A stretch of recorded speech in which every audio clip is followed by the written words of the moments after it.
Hi there, and welcome to video 8 of the Flipped History series.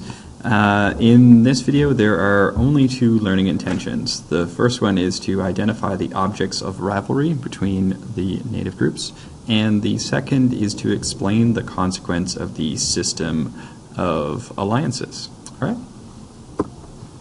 So, as we've seen before, there were different reasons why groups went to war.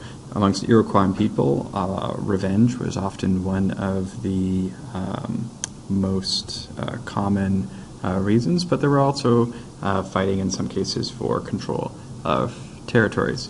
Now, we've also seen that the arrival of the Europeans changed the balance of power in northeastern North America, and access to European goods gave other groups more power than ones that didn't have access to these goods. So rivalries really came to the fore during this time as groups competed for different resources. One of the most startling developments of these conflicts was the destruction of the people that Jacques Cartier had met in the St. Lawrence Valley, the St. Lawrence Iroquois, the Stadaconans, and the Hochelagas.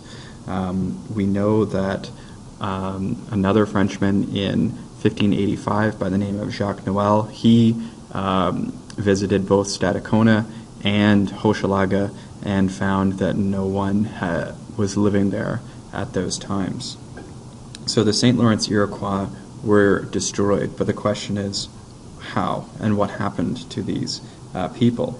So the situation before the arrival of the French was that there existed this society, the St. Lawrence Iroquois. They had the two principal villages, Hochelaga and Stadacona, along with a number of other small villages throughout the St. Lawrence Valley. Now, as we also saw before, the Stadaconans were kind of semi-nomadic or semi-sedentary.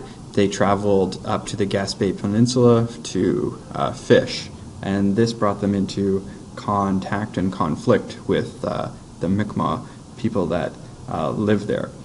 Also, the Iroquois to the south and the Huron to the west were also putting pressure on the St. Lawrence Iroquois. So as a result, we get conflicts coming at them from three different directions. Now, there is a kind of dispute between historians as to what happened. Claude Chapdelaine, he's an archaeologist. He maintains that it was probably a conflict over the traditional reasons, revenge and other type of rivalries, maybe involving trade routes and hunting grounds that led to their demise.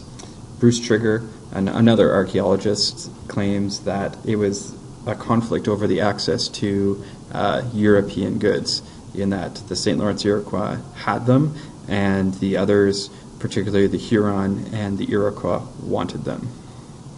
So the result was that they were destroyed, and when the French came back, they were no longer to be found. Now, some of these people were absorbed into other groups, other Iroquoian groups, even some Algonquian groups, but the St. Lawrence was essentially not inhabited by Iroquois people when the French returned.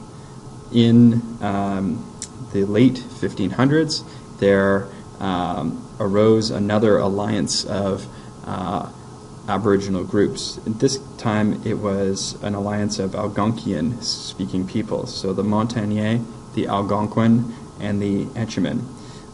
Champlain claims that this alliance started sometime in the 1570s, and this was an alliance against the Iroquois. So what we end up is, when the French will attempt to reestablish their settlements at the beginnings of the 1600s, is that we have a number of strong groups trying to control the territory. So we have this Algonquian alliance in the north. We have the Iroquois Confederacy in the south, and then the Huron-Wendat Confederacy in the west. Thanks for watching. Please consider the following essential question. What happens when cultures collide?